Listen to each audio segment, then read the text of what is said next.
Hi BookTube, and welcome to a new video, which is a Friday Reads. Two books read this week, one fiction, one non-fiction. Bibliolepsy by Gina Apostol, a Filipino writer, and Motor Spirit by Jarett, Kobek. So I'm going to start with the Gina Apostol. So I read Insurrecto in January. It's my first 5-star read of the year. I wanted to read her 3 other books. This is her latest release, although it's the first novel she wrote, I think when she was 19. But only just released, or I don't know if it's re-released, but anyway. And it does show some of the errors of a rookie writer, I feel. It was slightly disappointing after Insurrecto, but the problem with it is it takes so long to get going, to establish its themes, to cohere and come together.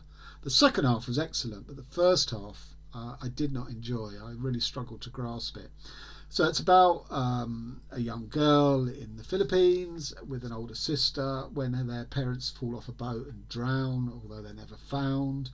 So then they go on a certain peripatetic existence as children.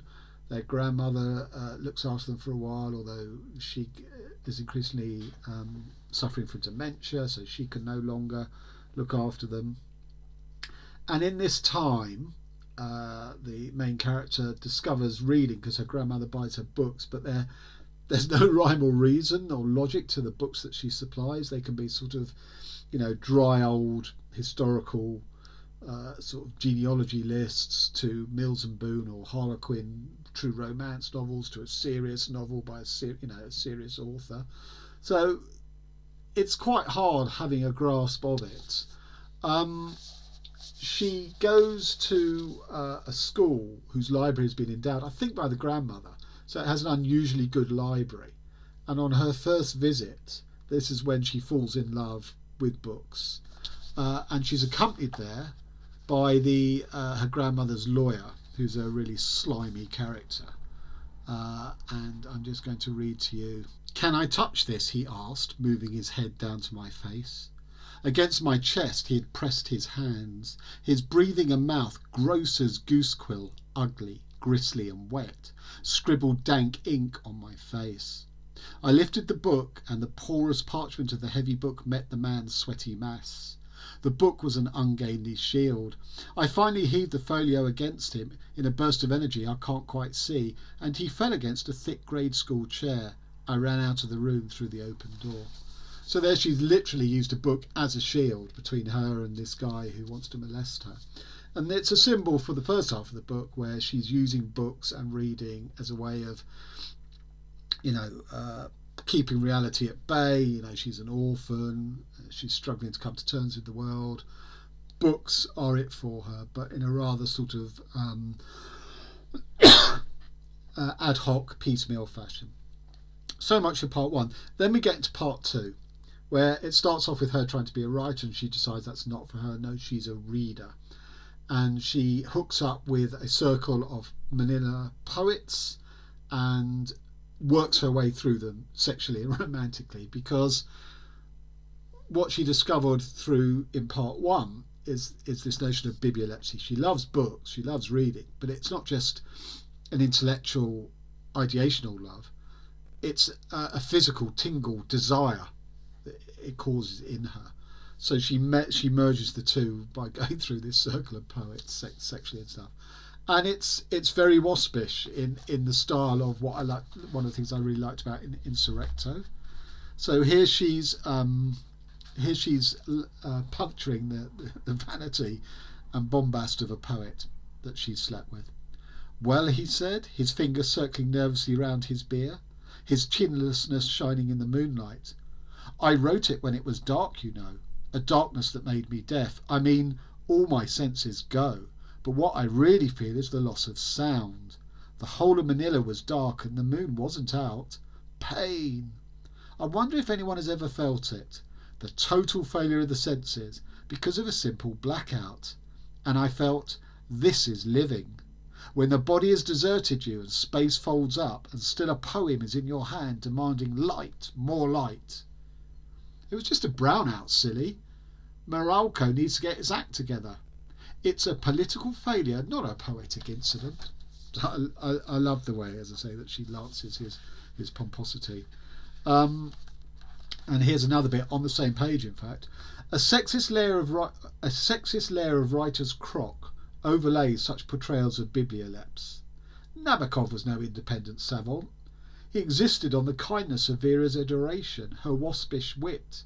And John Updike will one day be irrelevant, for all his elegant prose that still stabs me in the back, my bodily prickling at his precision. He has this vague aroma, an offal of chivalry that stinks of the chauvinist, that I, his adoring reader, will not shake off. And Salinger, well, he's a shell-shocked man. If it wasn't for Esme, her love, not his squalor, where would his gaunt art be? So she's very much talking in sort of gender terms of readers and authors, because obviously literature has until recently been absolutely dominated by men and white men. It's starting to change, but that's what she's reacting to. And I wonder how autobiographical this is, because she is giving us a list of the writers that she read and may have influenced her, even if this character says that she's not a writer. Obviously Gina Apostol is a writer, but it's not just a sort of books that built me type of book. Because it is set against the background of the Philippines throwing off the dictator Marcos, and in 1986 a revolution that chased him into exile and brought about a short-lived, hope for the sort of, democracy. She won't engage in that, even though her sister is, through being a sort of spiritual advisor to the independence movement. She only wants to lose herself in books and the men who write those books in Manila. She turns her back on the revolution, even though, because of who her sister is, it does sort of nip at her heels. And the last scene, which is very powerful, I think, is she's walking through the capital after Marcos has gone, on the dawn of the great hope of democracy. And she's describing the scenes of everybody out in the streets. They're all wearing yellow because that was the colour that symbolised the independence movement or the revolutionary movement. They're all eating corn on the cob because it's yellow. And she's remarking at the time, as she's commenting on these things, that these are symbols. They're the same as symbols in books. They're not real. They're representations. Is this going to last? Is this going to be material fact for the Philippines going ahead? And of course, in actuality, it wasn't, because dictatorship was reinstated in a different guise. So there's that in the book as well, and I think that's really well done. That she doesn't want to be involved in real politics on the street. She can't help observing it, because the whole of the city has changed overnight. But she's sowing seeds of doubt with her readers' appreciation of the relationship between reality and fiction, that these symbols are not going to persist, that they're as transient as they are in a book that you read, finish, and then you move on to the next book with its own set of symbols. And I think that's really well done in the book. So as I say, the second half had so much more going for it than the first half, so I give it 4 stars. And on to Motor Spirit by Jarett Kobet, which I ordered the day it came out on Tuesday, it was the day it came out, Tuesday the 15th. It came out completely unheralded, no press, no announcements, nothing. And I will post a link to my video where I talk about that. I bought it on the strength of the author because I love Jarett Kobek. I didn't know if it was fiction or non-fiction. Turns out it's non-fiction, but that's fine because this is Jarett Kobek. It is the story of the Zodiac killer, who was active from 1969 till, it's hard to say exactly, who became a cultural phenomenon. He was never caught. The mystery of who he is unsolved. But additionally, he sent in ciphers, which he claimed would give his identity away. And these ciphers have remained a source of obsession for people interested in that sort of thing. And the second cipher was only cracked as recently as 2013, so 43 years after. Because Zodiac killer killed 5 people and injured 2 others, and they were all in 1969. He was not active as a killer other than that 1 year, but he perpetuated his myth up through the 70s. And as I say, even to today, where you have online sleuths still trying to work out who he was, you had people trying to solve his ciphers for another 50 years. That is his success. That Andy Warhol said people could have 15 minutes of fame, and on the back of Zodiac many people did, and I'll talk about that. But Zodiac himself had 50 years of fame, but a strange type of fame because no one knew who he was. So that the book is also about that and about the culture of America, because in 1969 there wasn't such a thing as a serial killer. The FBI didn't have that concept. It was only really developed with Ted Bundy. And the point about Bundy is a detective plotted these unknown killings who weren't linked to the same person at the time. He plotted them, and it produced a letter N. But because the Zodiac, everything was all about the Zodiac at that time, because Zodiac had amplified his campaign, this detective said these are Zodiac killings, because the letter N is just a capital Z on its side. You know, that is the kind of the madness, and why Zodiac wasn't caught, because the snippets of clues that he gave, in which he was probably lying anyway, and we know he's a liar because he claimed lots of killings that were nothing to do with him, as part of his perpetuating his myth, as part of keeping the myth and the campaign of Zodiac going beyond the 1 year that he was actually active. He claimed killings that were not his, and he claimed them because these killings made the papers, and which meant that he was knocked out of the papers, and he wanted to reclaim his primacy of place. So he claimed the killings, and they'd been proven not to be him. And that for most of the killings mentioned in here, the people who carried them out, the perpetrators, were caught. But it's wider than that. This is a book about American culture.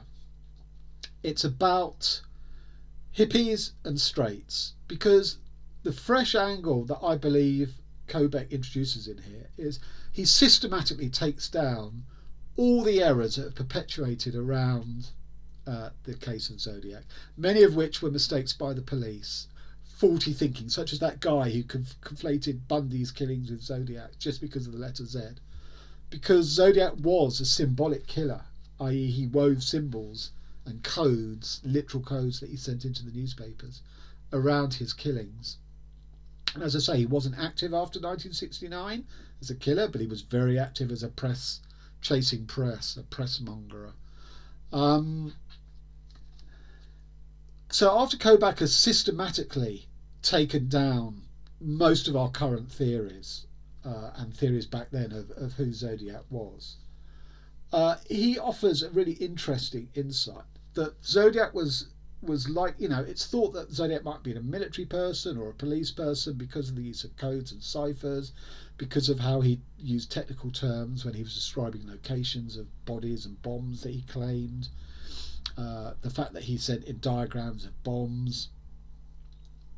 But he wasn't, because the diagrams of bombs he sent were not on schematic paper with schematic diagrams. They were sort of hand-drawn doodles almost. Kobek says, no, this guy wasn't from the military. This guy was from a working class or lower middle class background, and he wanted, he looked out his window and he saw the counterculture, and he sort of was attracted to it, but he couldn't join it. He was too square.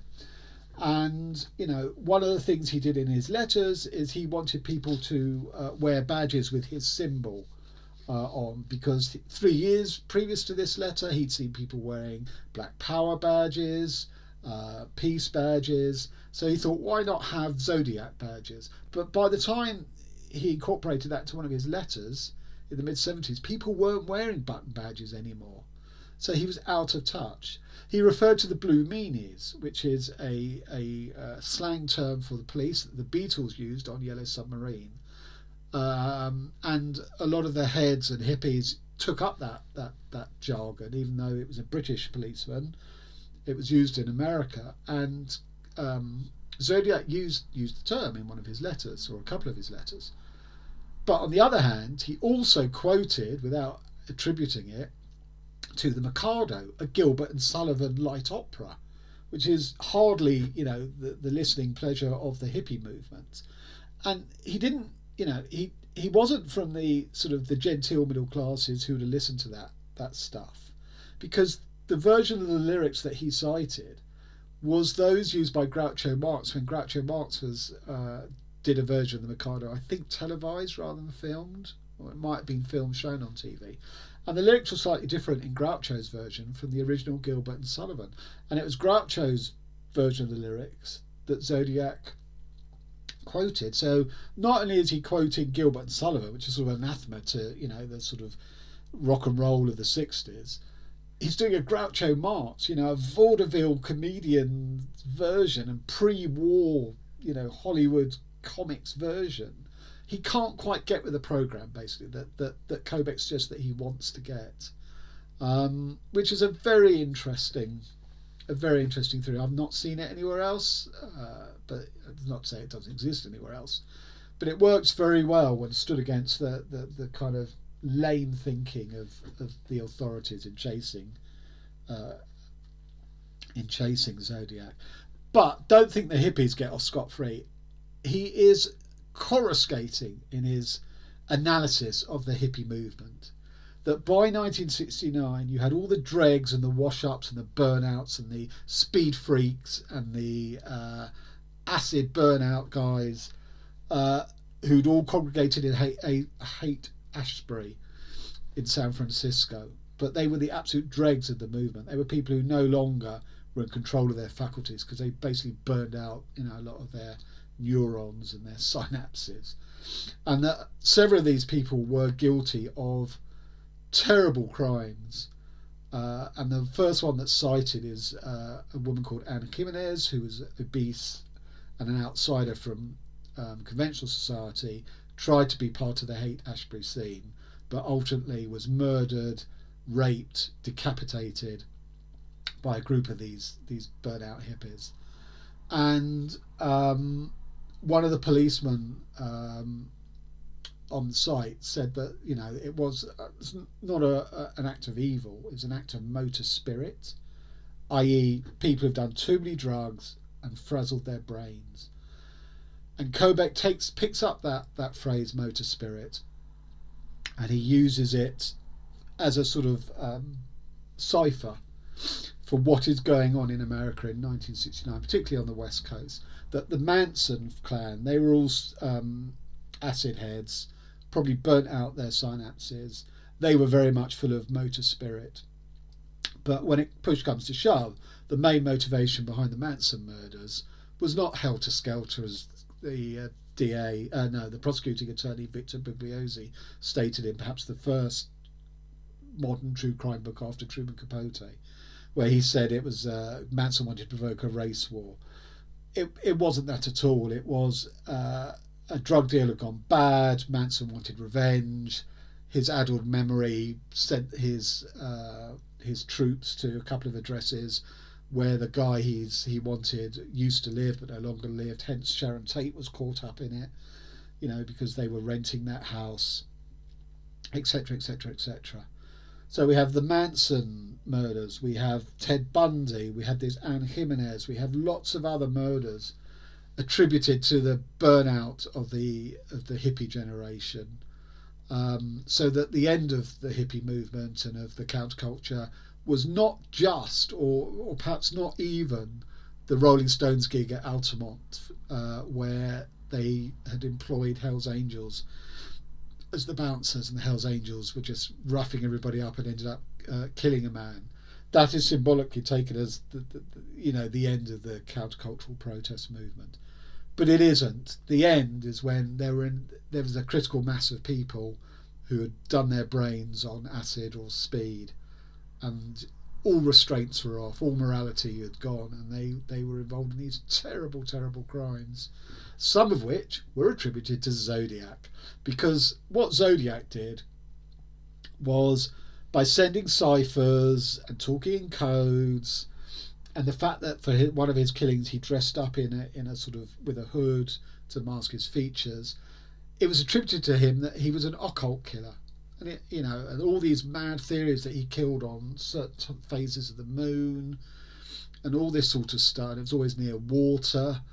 You know, San Francisco is near water. You know, it just led the police down the wrong path. And again, what Kobek is talking about here is this notion of culture and criminality and media all being intertwined. He starts very early in the book with one of the best definitions of hyperreality. Human memories are at best porous. Expose a brain to media and the media seeps in through the holes and becomes the memories. Recollections in the first 24 hours are the most accurate, by which he means for eyewitnesses. Give it a week of newspaper and television reports and they're shaky. Give it a month and they're unreliable. Give it a year and they're worthless. And so much of what we think that we know about Zodiac comes from memory, from things that people somehow didn't mention in those first 24 hours, but remembered 20 years later. And I think that's the key to understanding what hyperreality is, because there's lots of different definitions of hyperreality. But to me, it's where people can no longer distinguish between their own genuine thoughts and memories and experiences and subjectivity from stuff that they've imbibed through media, be it TV, film, newspapers, radio, whatever. And that, you know, that underlies the whole of this Zodiac sensation, because it was conducted through messages, through letters to the papers, through ciphers. People took that as a cult, but what they didn't realise was the way it was operating, that it would feed on itself. That Zodiac got 50 years of infamy, whereas everyone else got 15 minutes, as Warhol predicted. So, for example, the journalist who Zodiac communicated with by addressing his letters to him, he led the police with his own theory of who Zodiac was. And it was a disastrous red herring. It was disastrous because it persisted for so long, and it was the wrong line of investigation to take. The chief detective, Dave Trokey, he had 15 minutes of fame because Zodiac was keeping the story going by his communiques. It was on the newspapers, you know, front pages or inside pages, week after week after week. And, you know, Trokey, I think Kobek's system was genuine in wanting to hunt this guy down, but he had a character flaw. And his character flaw was he too realised that he also was front page news if Zodiac was. And this is where it gets a bit weird, because Armistead Mopan, the writer of Tales from the City, he was on the same newspaper as Avery, the guy that the Zodiac was writing to, but Mopan had nothing to do with the crime desk. Mopan was serialising Tales from the City, and he wanted to write in a detective character. So he asked around in the newspaper office, and they said, "I'll talk to Dave Trokey." So he talks to the chief investigator of the Zodiac case and puts a character based on Trokey into Tales from the City. Trokey loves reading about himself in here and fakes letters coming from so-called fans saying, "Oh, this character's wonderful, so glad you introduced him." One of the letters purported to come from 4 sorority girls from one of the San Francisco universities. Trokey wrote them, or typed them. And Mopan worked this out very quickly because it was ridiculous that such a minor character was getting all this fan mail. And he realised it was from Trokey. But then he thought, there have been so many fake Zodiac letters. Did Trokey, as the chief investigator of that case, did he fake some of the letters in the same way as he's faked these fan letters? We don't know. Some people say Trokey did fake some of the letters in the early 70s. Other people say no, he did fake the ones to Mopan, but he didn't fake the Zodiac. He wouldn't compromise his own investigation. But the mere fact that that's a possibility just shows this sort of blending and merging of media, culture, true life and crime, and gives a very good indication why Zodiac was never caught. The closest they got to Zodiac was he'd been killing in areas north of San Francisco, and he'd made the local papers. But when Manson happened, Manson was national news everywhere. So Zodiac presumably thought, I want a bit of that. And so his next one had to be in San Francisco. And he killed a taxi driver. He shot him and he cut off bits of his bloodstained shirt, which he used as proof of future communications, that it was really Zodiac who was sending these letters. And because this was in San Francisco, not in one of the smaller satellite towns, it became big news. It was the killing that really launched him and unified coverage throughout California on Zodiac. And this is the closest the police could have come to capturing him, because he was spotted by some kids who phoned it in, the suspicious activity. And unfortunately, the police reported, even though the kids had said that he was white, police reported that he was Afro-American, and that when a white man was stopped by two patrol officers, and it could have been, for all intents and purposes, it was Zodiac, but they were looking for an Afro-American, so they let him go. So there was sort of systematic police racism, screwed the case. And then he played the media like a fiddle. As I say, he laid claim to murders that weren't his, anything with an occult tinge to it, which would come from the fried brain of a new ageist or a hippie or whatever. He laid claim to, because people already said he was an occultist, even if he wasn't, or his murders were occult. So this is how it perpetuated for years and years and years. We think Zodiac probably gave up the whole thing, the whole campaign, by about 1974, possibly earlier. As I say, he certainly didn't kill anyone after 1969. That maybe he just got bored with the whole thing, or died of natural causes, or whatever. But things were still being attributed to him long after the mid-70s. And not only that, because he was seen as an occult killer, there's a direct lead from what he did and the Mansons and other David Berkowitz in New York, who Kobek calls a cheap copycat, a knockoff copycat, or a tribute album to Zodiac. It goes into the satanic panic of the 70s and 80s, where everything was attributed to devil worshipping cults, and that David Berkowitz himself, who was basically mentally ill, but he claimed that he took orders from the devil, which came in the form of his next door neighbour's black dog called Sam, hence Son of Sam, and that he was part of a continent-wide network of assassins who worked on behalf of the devil. He wasn't. He was just a nutcase.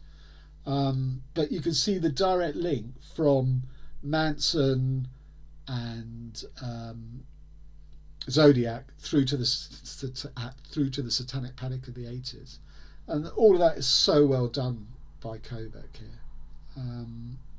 here. Fabulous stuff. Now, I will say that